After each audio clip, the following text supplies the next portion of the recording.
Welcome to the Uncle Ali podcast live. Brand new.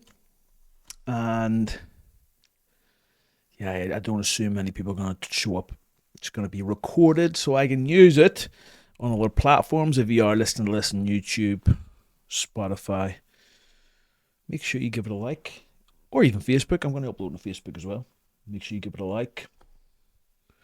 Make sure you subscribe. It's a heat wave in the UK, so obviously I'm drinking fucking hot coffee like a real fucking man.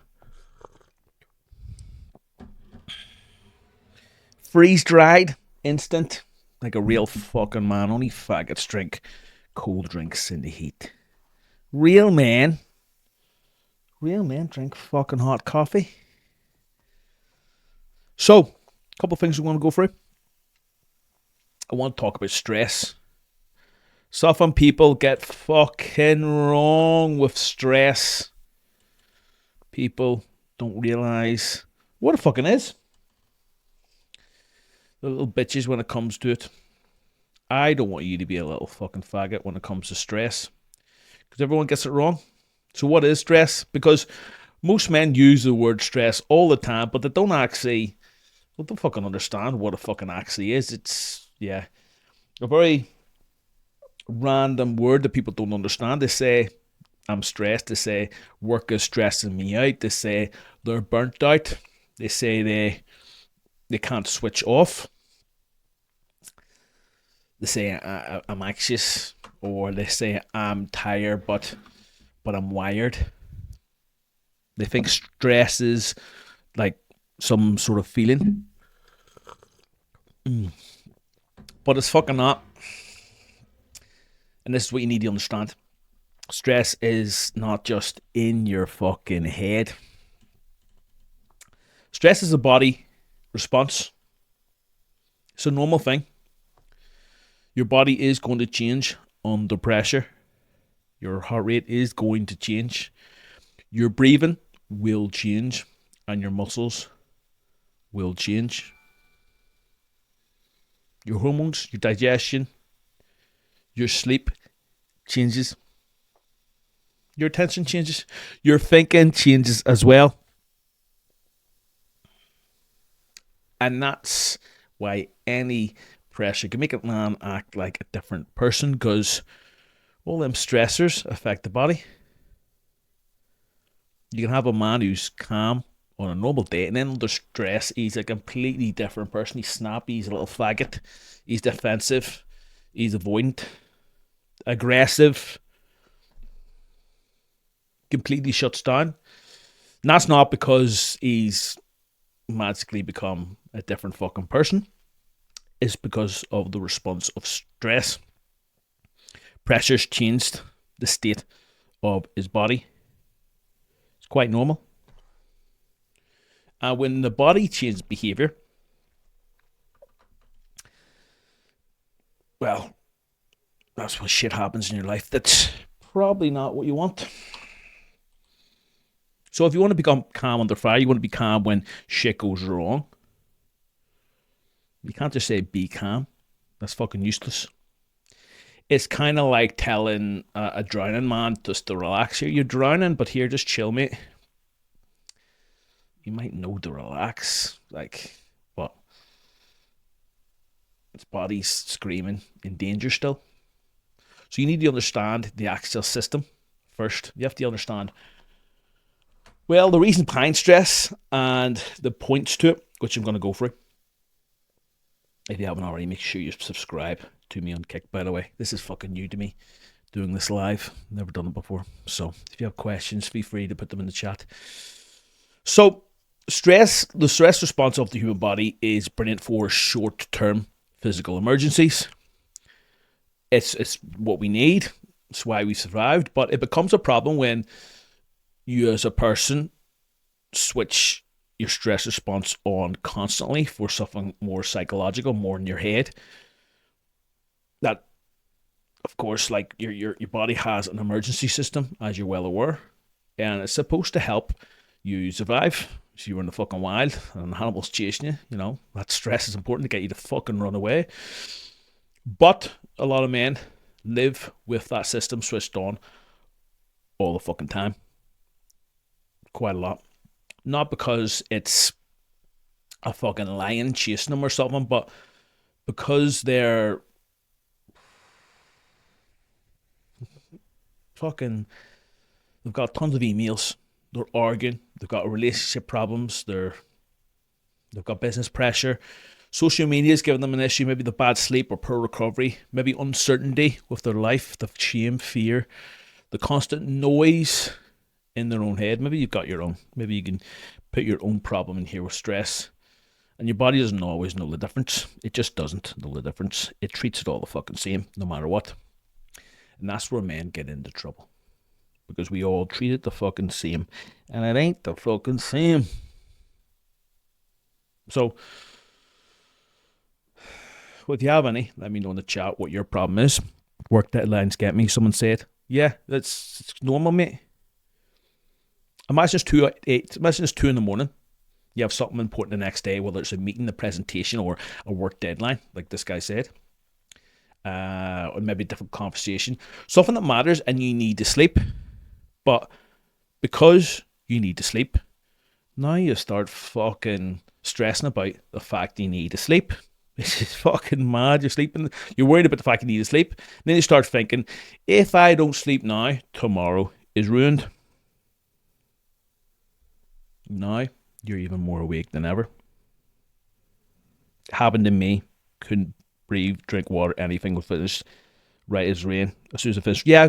When it's over, it's right as rain. But ideally, that it doesn't get to that stage. And now you're sleeping in bed, you're worrying about it, now you get a headache, you get some tension, you get some other sort of weird symptoms, and suddenly your brain starts building a case that something's fucking wrong with you just because of this stupid stress. You're physically safe. There's nothing fucking wrong with you, but now there's physical responses to that stress. Like, you're not injured, you're not in a fight, but your body is starting to act like there is fucking danger. That's the strange thing about us humans. It's fucking mad, isn't it? We can suffer from things that aren't even fucking happening. In fact, most of us do. Most suicide is from this. And we can turn that stress response on just by the thought alone. It's most people's problems. It's the actual thought. And this isn't a motivational talk for you, by the way. That isn't. This is just biology. You know, you can sit still and your heart rate can still rise. You can sit still and your breathing can still change. You can sit still and your digestion can still be fucking shit. You can sit still and your body can start to prepare for action. You know, your fists clenched and you're getting ready to hit someone.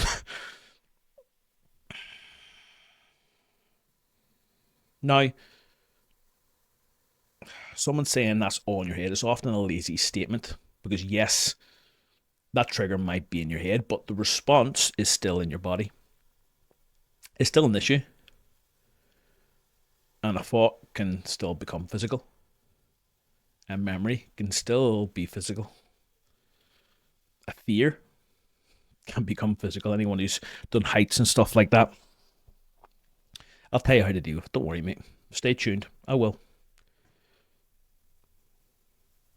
Because it's something, you know, we all have to deal with. It's why we have to respect stress as a real thing. And it's not that all mans and men are controlled by it, but if you don't understand it, that's the issue. Boys, lots of things stress me out. Like this week, I've trained less because I've been focusing that much on content. I've set myself goals. And so I've been working from 6 in the morning to, I haven't been switching off to like 9, 10 at night and then sleeping. Like it's been constant all day besides obviously eating. And I didn't train. I've trained once this week, which is pathetic. Just wasn't a priority. So I've stressed myself out with my own sort of ambition this week, pushing pressure on myself, like what the other fella, Bert, is it? Talking about work deadlines. I set myself work deadlines, and there's nothing wrong with that, by the way. Don't hear me talking about stress as if it's a bad thing. You need stress. Stress is fucking important. If we didn't have stress, we'd be absolutely fucking pathetic. You know how shit we'd be if we didn't have stress? Like, that's the reason why we push forward. We have stress, we recover from it, and then we get better. Like, you need stress. It's an important thing. And we all suffer from it. There's no one stress-free. It's your fucking monk.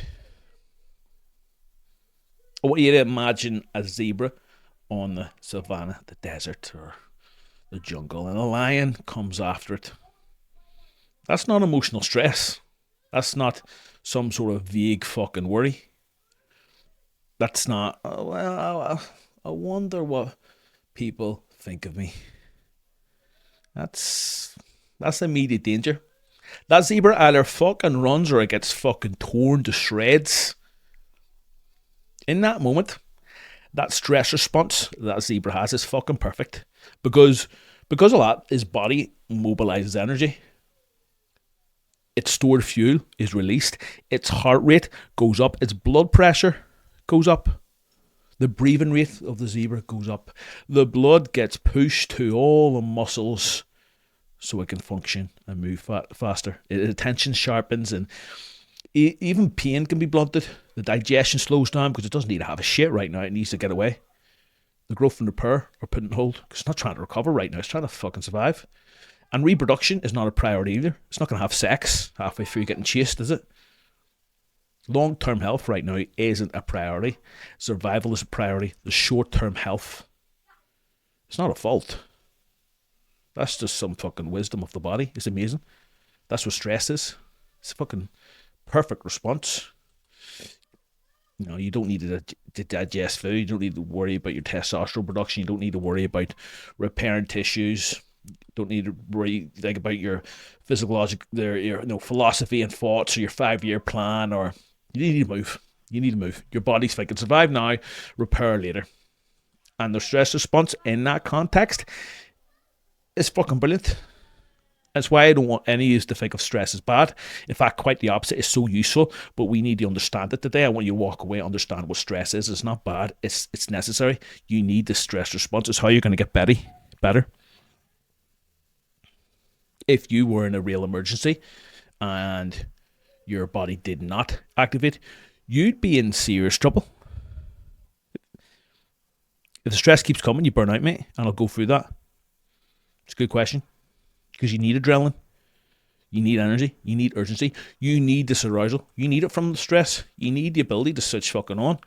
In training, you need that stress, like that hard set is stress, that's how you get stronger. The sprint is stress, how you get fitter. Grappling around, that's stress, you're going to improve mentally. What's happening, mate? How are you? I'm all good, brother. How are you? A cold shower is stress, a difficult confrontation is stress. Competition is stress. Growth comes from stress, boys. We need stress. As a man, your success is highly predicated on how much stress you can handle. Let me repeat that one more time. The most successful men in the world can handle more stress. Do you understand? The more stress you can handle, the better. The problem is, it needs to be the right type of stress at the right dose with the right recovery. You need to recover as well from that stress. That is the difference.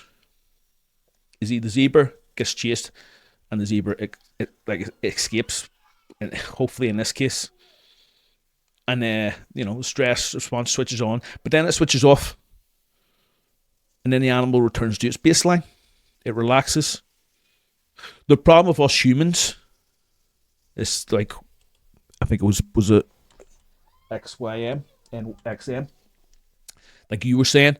Like, what happens if it keeps coming, if it keeps switched on? That's the problem with us humans. You've hit the nail on the head. Is us humans, we keep fucking switching it on. We keep switching on, and the chase never fucking ends, does it? For most of us, it's why. Listen, it's no fucking coincidence we keep getting more bills and prices keep going up because the government, whether you believe it or not, want us to be stressed. You're lying in bed, worrying. There's no sprint, there's no fight, there's no physical release, there's no action, there's no resolution. Just the body, your body's preparing for danger while you're just staring at the fucking ceiling. That's where stress becomes damaging. That's the wrong type of stress. The fuck do you have that stress for? And I get it, it's hard to get over, by the way. See, most animals, stress is a short-term physical crisis. But for humans right now, our stress is often psychological, it's social, it's anticipating the future. Like, we stress about things that haven't even happened yet. Do you mean? Uyghur. I mean, I can't pronounce that, brother. I'm Uyghur. Uyghur. Your name's Uyghur. If you listen to this on the podcast, I'm chatting to the chat, by the way, guys. So, we're always stressing out about things that might happen. And that ability is useful, by the way. Like, we can prepare if we're stressing about the future. We can see problems coming. There's nothing wrong with seeing problems coming. That's a good thing. Like, we can train before the test. It's important we see someone fucking fronting us on the street so we can get ready to fight. You know, you can plan before things go wrong. It's important. But the same ability can fucking wreck you when it's not controlled. Because you can stress about things that aren't even happening and won't happen. Like, you can stress about next fucking week. You can stress about next year. You can stress about losing something you still fucking have and then not appreciate it. You can stress about a conversation you've not had or might not have. You can stress out about a failure that's not fucking happened. You can stress out about the enemy who's not in your fucking room or you might never meet. You can stress out about your own fucking imagination. You can stress out about how your body's going to respond. Well, it's not even responded that way yet. It's why modern men can be exhausted without doing anything physical at all. You're not fucking lazy. Some obviously fucking are. But many men aren't fucking tired because, you know, they've used their body too much or they're burnt out. They're tired because their body is constantly bracing for something that hasn't happened. You're constantly preparing, constantly switching on because of the worry, anxiety, stress. Constantly being told there's a threat, but there is no fucking, there's no completion. There is no outlet. There's no proper recovery. You're just fucking stressed constantly.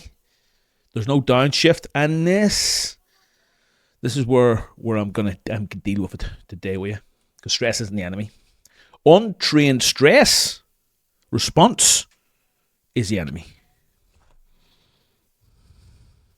Most of my fights are between my ears, says Jacko. Jacko, me and you both, brother. Very little physical fights anymore. Most men's fights are between your fucking ears. Why do you think I'm on this live with you? I'm not selling anything. Hope it fucking helps you. A stress response switches on too easily or stays on too easily, boys, and controls your fucking behaviour. That's the fucking enemy. We've all got that enemy, lads. And you need to fight it. You need to fight it daily. It's a hard fucking battle. Some lads lose the battle, sadly. It's a fucking pandemic worldwide right now of men losing that battle. So we need to understand what the body's fucking doing. Don't we?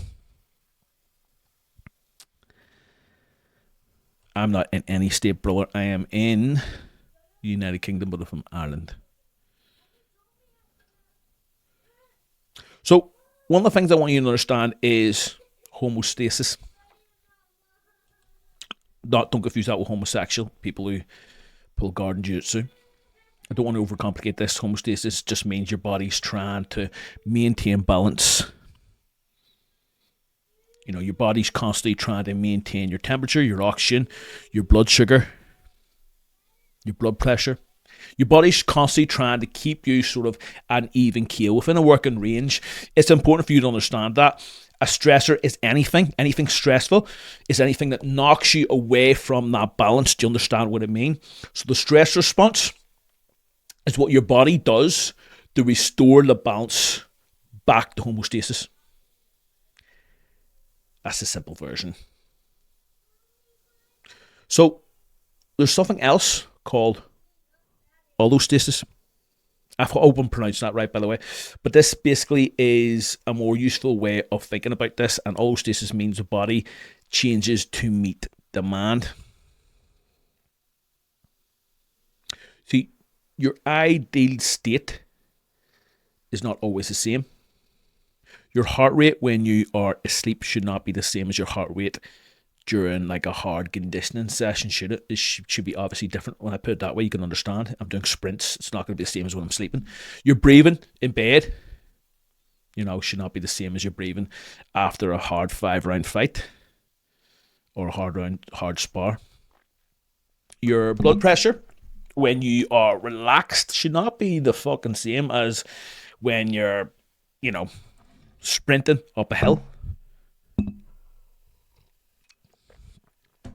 Your body changes based on the demand.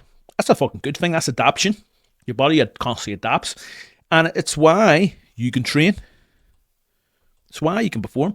It's why you can respond. It's why, you can do a lot of things. But the cost comes when the body has to keep adapting again and again and again without recovery. That constant adaptation, that's not a good thing. It's called allostatic load. And this is just the wear and tear from constantly being under demand. And it's where a lot of men live. They're constantly up and down. And you're not dealing with one massive disaster. You're constantly dealing with a low level of demand. Your bad sleep, your work pressure, your phone addiction, your poor food, your relationship tension, the money pressure, the caffeine you have constantly. Training too hard, not recovering, no sunlight, no quiet, no proper conversations, no clear plan, no release, no switch off. None of those things on their own destroy you, but constantly adapting with them will. And over time, they're going to create load and the body will pay. And that's why chronic stress looks different from acute stress. Acute stress is short term. It rises. It peaks, it resolves, it can be useful. Chronic stress drags on, it stays vague, it doesn't complete. It keeps the system you live in switched on to that stress constantly, and it drains a man. That's why some men are not weak. You're just overloaded, possibly. But here's the important part I need you to understand. That can't be an excuse for you.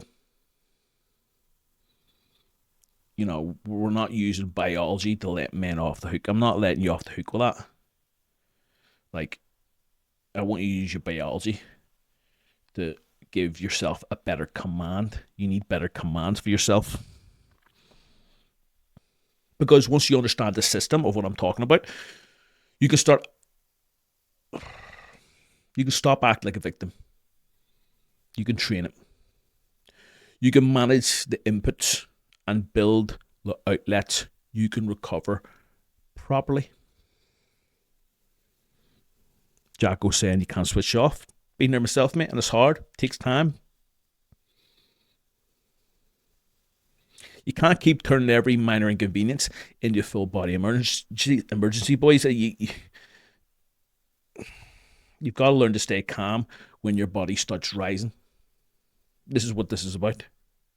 So let's look at what happens under stress, because the first big system is the sympathetic nervous system. And what I want you to do is think of this as your activation system. Your fight, flight, fright, activation, mobilization. When this system fucking switches on, you get adrenaline and related chemicals involved as well. Your body becomes ready. Your heart rate rises, your breathing, your muscles prepare, your blood flows, you're ready to go. You become more alert, and it's useful if something actually matters on the other side. This is useful if something matters. But the other side of this is the parasympathetic system, and this one's linked with being calm, digestion, storage, recovery, repairing, restoration, and you need both. A lot of us are in the sympathetic system, but we need both. See, a hard man, tough man, harder to kill man is not someone who lives constantly and permanently like in a sympathetic state. That's not toughness. That's a man stuck with his foot on the accelerator, redlining, and eventually it's going to fucking run out of fuel. Eventually something's going to break if you're redlining yourself constantly. The goal is flexibility, to switch on when required and switch off when required. To rise under pressure and then come back down again to recover. That's proper control. In training terms, you need a high output, but you also need to recover, and you know this. In emotional terms, you need intensity and restraint. In confrontation, it means you need readiness, but also judgment. In life terms, it means you need work, but also restoration and recovery. And most men are on one side of that. Some men are too soft and avoid any sort of activation as well at all. And they avoid hard things, they avoid pressure, and they avoid confrontation. They avoid discomfort. They avoid anything. And that makes your body feel stressed. They avoid it. And that makes them fragile as fuck. Now, other men are the opposite. They're always activated. They're always rushing. They're always fucking angry. Always caffeinated. Always training hard. Always arguing. Always checking the phone. Always forcing something on to people. Or always switched on. And that makes them brittle. Because being harder to kill, being properly mentally healthy is not about either extreme. It's about having the right range. You can activate, you can perform, you can recover, you can think, you can stay useful. Now, here's where this affects your behaviour. Because under stress, you do not just feel different, but you see differently. You hear differently. You decide differently.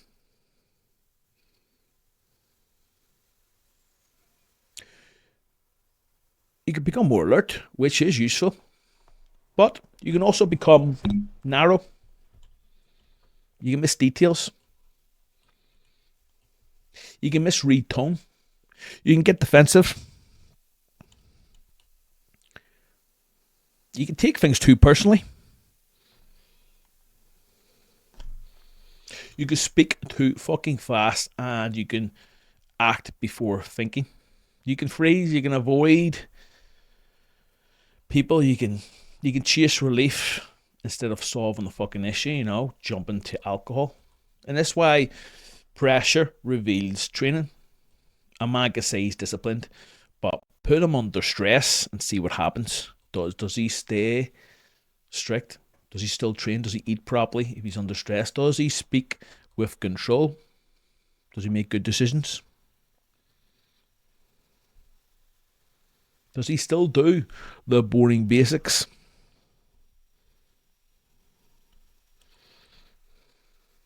Or does he become a man-child, reactive, moody, avoidant, blaming everyone, looking for distraction? And I'm not trying to shame anyone here, because we've all been in the same situation probably at some time in our life, but this is about refusing to be ruled by it, because pressure changes behavior. And if you don't train to train under pressure, well, usually means you're a little bit easier to kill. Hopefully you can relate. We all react differently in situations. You can overthink. You can know what needs done, but not doing it. You can say yes when you mean no. You can back down too quickly. You can avoid pressure. It's why staying calm under fire is a skill. It's not just a personality trait. This isn't a personality trait I'm talking about. This is something you either have or you don't have. You do it or you don't. You got to train by understanding the body and then exposing the body under controlled stress and then recovering, reflecting and repeating. That's what proper training does. A hard conditioning session gives you controlled stressor. Your heart rate climbs, your breathing gets challenged, and your body wants to stop. Your mind will start trying to negotiate with you. And you've got to stay present. You've got to breathe. You've got to finish the interval. And you've got to recover with control. It's not just fitness. Good fitness is stress education. A heavy lift does the same. A sparring round does the same when you want to quit. A difficult conversation with someone does the same. A cold shower does the same. Holding your tongue when you want to react and call someone a cunt does the same. The body will say danger, but you've got to say, nope, it's not danger, just demand. And it's powerful. You've got to make a distinction in every situation. Is it danger or is it just a demand? Some men need to really learn that. If you treat every discomfort as danger, you'll avoid growth. You will avoid hard conversations. You'll avoid hard training. You'll avoid any sort of leadership position. You'll avoid responsibility. You will avoid the exact things that made you strong. But if you treat real danger as nothing, you will become reckless. So it's not just about pretending everything's fine. It's about reading the situation properly. So ask yourself, is it danger? Is it demand? Is this discomfort? Is this uncertainty? Is this my body preparing? Is there an action here? And that's how you start taking command. You've got to identify the stress. This is a huge point for us right here. The stress response prepares you to move, but modern stress often makes you sit still. You get an email and your body reacts, but you sit. You get a bill and your body reacts, but you sit. You have an argument over text, and your body reacts, but you sit. You worry in your bed and your body reacts, but you lie there. Your body mobilizes energy, but you don't fucking use it. This is one reason why training is so important, because training gives your body an outlet. Not just for anger, not just for fat loss, not just for muscle, not for all that shit. It also, the stress system, something real to do. And when it's done properly, it tells the body we're activating, we work, we recover, and that's the cycle. Stress, action, recovery, adaptation.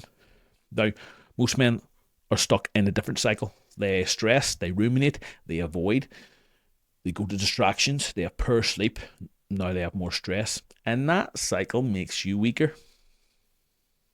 A proper cycle, harder to kill cycle, makes you stronger. You feed stress, you take action, you recover, and you adapt. And that's what you need to build. The stress is important, but you need to recover from it. In stress experiments, animals were exposed to unpleasant stressors that did worse than when they had no outlet. They did worse. You see, even in the animal kingdom,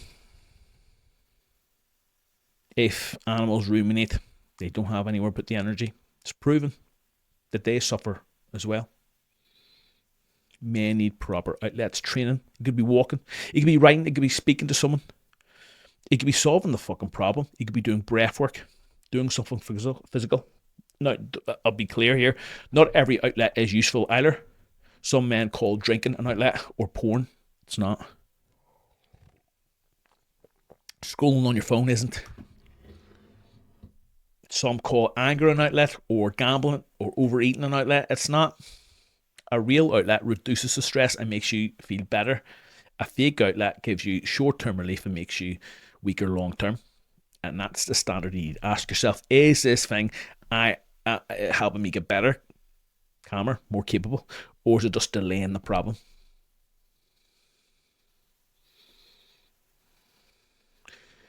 In training, you're going to feel the stress, and that's good. That's part of it. When your lungs are burning on the roar, your body tells you to stop. When you're under a bar, your body will create tension.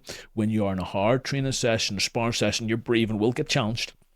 The lesson is not to panic because the body's activated. The lesson is to learn how to remain in command while activated. That is different. You do not need to feel calm to act calm. You do not need to feel confident to behave with control. You do not need your heart rate to be low to make a decent decision. You need training. And when the session ends, you need to recover. Fake it till you make it, you might call it. But you need to teach your body how to downshift. Walking after training, controlling your breathing, eating properly, hydrating and sleeping. Don't finish a brutal training session and then smash some caffeine and stare at a screen until midnight and argue online and wonder why you feel rubbish. It's dumb. In work, stress will show up as pressure, responsibility, uncertainty, status, deadlines, consequences. And you might not be in a physical danger, but your body can still read that as a threat. And that's especially true if you attach your identity to everything. If every mistake means I'm a failure, your body will treat normal work pressure as a survival problem. So part of stress control is learning to separate the task from your worth. You made a mistake, fix it. If you're behind, prioritize. You have pressure, okay, act. Don't turn away like from every practical issue into a personal crisis. Like in arguments, stress shows up fast as well. Your heart rate's going to go up, your jaw's going to tighten. You start preparing your reply instead of listening. You'll raise your voice, you'll interrupt, you'll try and win and try and protect your ego. That's stress. That is the stress response driving your mouth. A man who wants emotional control must learn to slow the body before he trusts his words. Relax your hands, drop your shoulders, slow your exhale, speak slower, and ask one question. One better question. Do not let your adrenaline write checks your character cannot cash. In confrontation, this is the same. This matters even more if things turn physical or nearly physical. The body can go into, tunnel vision. You get shaky hands, dry mouth, the urge to fight, the urge to freeze maybe. That doesn't mean you're weak, by the way. It just means you're human. We all have different responses. But if you've never trained under stress, you'll be shocked by your own body. And that's why pressure training matters. Combat sports is perfect for this. Controlled sparring, drilling, situational awareness, and conditioning all help you become familiar with the activation of when there is an issue. You're teaching your body that we've been here before. This doesn't own me. I can make good decisions. I'm calm under pressure. Now, chronic stress is another issue because a lot of men are not dealing with one particular line. They're dealing with 1,000 small alarms, and it's where they get worn down. Chronic stress can affect your sleep, and poor sleep becomes another stressor. And now the next day you're more reactive, so you train worse. Now you also crave more shit food. You avoid harder tasks. You snap quicker. You think less clearly, and now you're fucked. It's just a loop that builds. Stress affects recovery, and if your body is constantly in emergency mode, your repairs not your priority, and that matters for training. You don't get stronger from lifting alone. You get stronger from lifting and recovery, from conditioning, and then recovering. Not just the conditioning.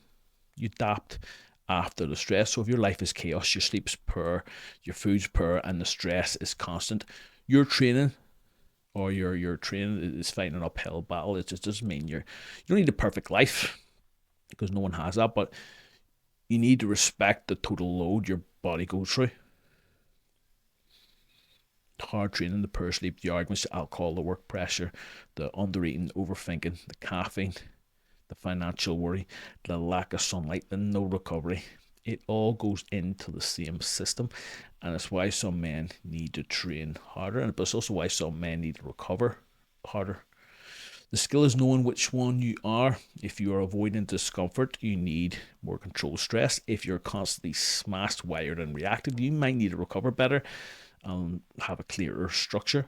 Both are discipline, and this is important because recovery is not softness. Recovery is not lying to yourself. Recovery isn't about being lazy pussy. Recovery is part of adaptation, and a man who can only push is incomplete.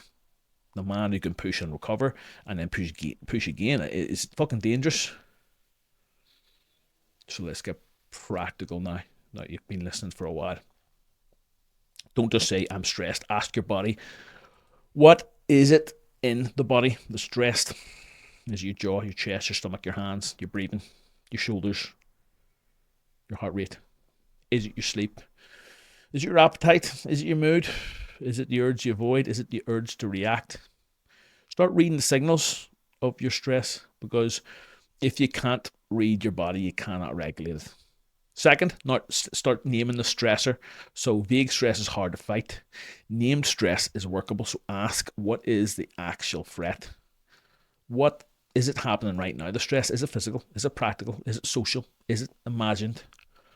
Is it a future worry? Is there an action I can actually take? If there is an action you can take it. If there is no action, stop feeding the fucking loop and shift the body. Like walk, do breath work, train, write and journal, sleep, have the conversation. Do not sit there and let the body burn. Use that energy and then for to complete the stress cycle. So when the pressure builds, give the body a proper outlet. And it might be a walk, it might be a good distance session, it might be a hard lift, it might be writing the problem out, it might be speaking to someone, it might be making the decision you're fucking avoiding, but do something that completes that loop. Stress needs action or recovery, not endless thinking. Now finally, fourth, practice controlled recovery under pressure. So after a hard setup and interval in the rower, do not just collapse emotionally. Stand tall, fake it till you make it. Act like you're not tired. Control your exhale. Relax your jaw. Drop your shoulders. Bring your breathing down. Teach your nervous system that activation is not panic and you're in control. That drill matters because some skill transfers over, like the hard round, the hard conversation, the hard day, the hard moment. You feel the rise, then you take control because you've practiced it in the past. Very simple drills you can implement right away. And there's no excuse for it.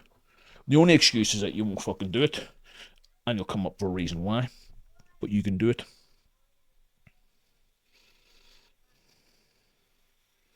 So boys, you can go on for close to half an hour there.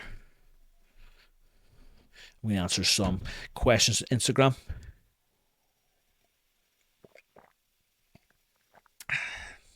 Hopefully that was useful.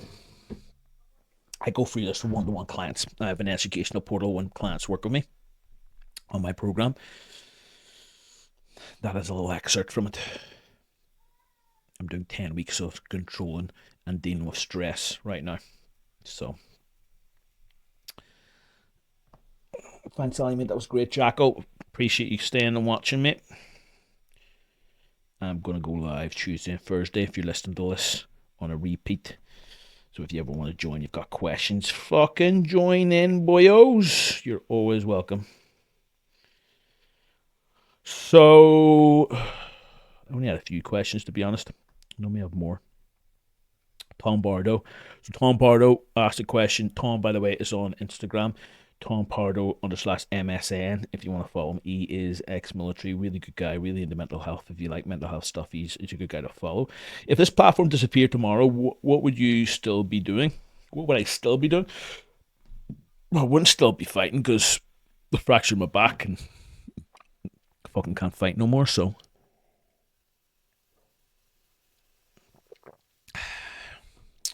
be on a different platform, I guess. Still be doing the same thing, trying to help with mental health.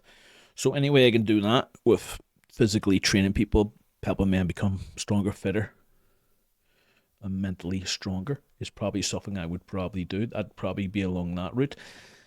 But who knows? I worked in sales for quite a while, high ticket sales. So probably be working in sales as well. Marketing in some way, shape, or form. I'd be a PT. I struggled to PT towards the end of my career in person because fuck, fractured back. Used to do BJJ privates and PT privates, and I was struggling to walk because I had a fractured back at the time. 2016. And I was taking painkillers and strapping my back up while rolling with clients. So imagine rolling for like 4 or 5 hours a day on a slow day. We having to roll with clients with a fractured back. It's fucking hard. You have to get skillful real quick, otherwise you can't walk. So I wouldn't really want to do that. So probably sales or something. Who knows? Who fucking knows? I don't overthink things. I guess some people set goals, and I hate goal setting. I like setting intentions of where I want to go to, but then I let the universe, God, whoever the fuck you believe in, show me the fucking way. You direct me. Who the fuck am I to say where I have to go? I'll let other people lead the way. Only people can lead the way. I'll go. I'm here for the ride. Who the fuck am I to dictate where I'm going? I'm open to it. Whatever way we're going, take me. Because life has a way of putting you in the right direction. At least in my experience.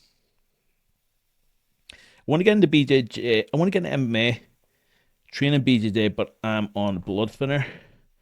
What do you recommend? That will probably affect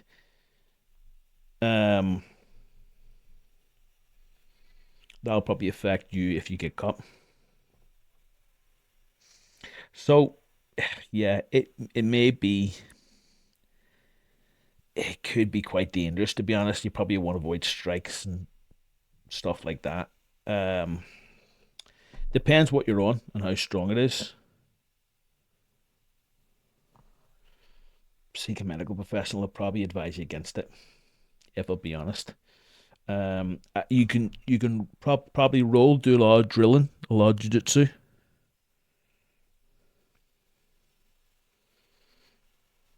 But you gotta be careful. You can get a brain bleed from hard sparring from that. I believe. Like it's fucking definitely do technique and stuff. Just gotta be careful of contact. I would say, in my professional opinion.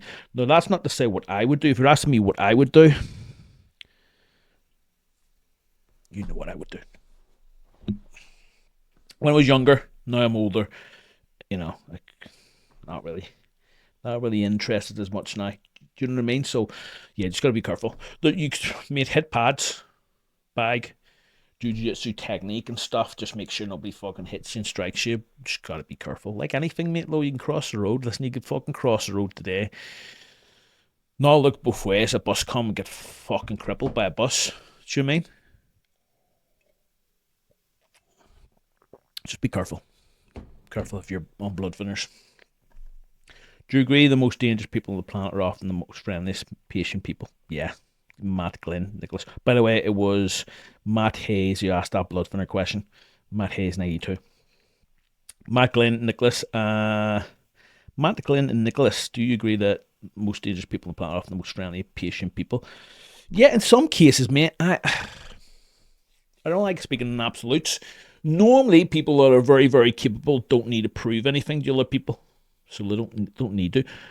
But I also know people that are borderline psychopaths that just love hurting people and love violence, and they are not patient or friendly at all, and they'd fucking kill you in a second.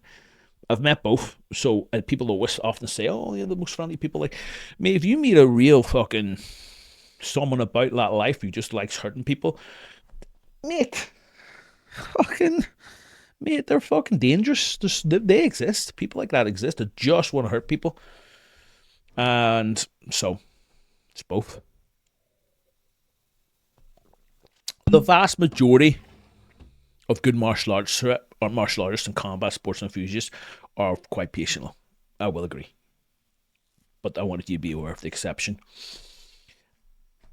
It's also like an interesting point that the most raw people that curse that seem a little bit rough around the edges are often the most trustworthy because they're not hiding behind a mask. A lot of people that them people that are often really, really fucking friendly. They're like always nice to your face. They never have anything bad to say about anyone publicly to anyone. But behind the scenes, you just know they talk shit about everyone. Like, I can't stand them people. Like the rough around the edges people, the people who just tell you to your face you're a cunt. They're the trustworthy people. They're the people you want in your corner. They're the friendly people. They're the people you fucking want. So I try my best to express that online. I try and be authentic because I was brought up. Authenticity is dead nowadays. So another interesting point with that. Right. Any other questions? We'll cut it off soon. Do you miss me when you're coming back out to Samui? That's my friend Jamie. Jimmy Splight. I miss Thailand. I love Thailand. I do like it. The sun below. There is a heat wave in the UK right now, so I'm half naked. Which is nice. Koh Samui is lovely. If you've ever been, boys, really, really nice. I've been twice now. It's just, yeah, I like being in the UK and Ireland. Although I do travel quite a bit. I hate traveling though, boys. I actually don't like traveling. I've traveled a lot this year. I've traveled like quite a few countries, but I just fucking, I like routine. I'm a man of routine. I like get up. I like doing the same things every single day that I know I'm doing. Whereas when you travel, you don't really have that luxury. So, any other questions? What are the first steps a man should take to become harder to kill? Looking in the mirror. I always get men to look in the mirror.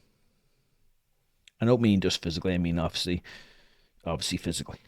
If you're a fat cunt, you gotta identify your fat cunt. But I think you've just got to be able to look at yourself objectively and admit to yourself if you are a fucking fat piece of mess. Where are you weak? Just both mentally and physically. Where is there holes in your mentality? Where is there holes in your life? Where are you neglecting?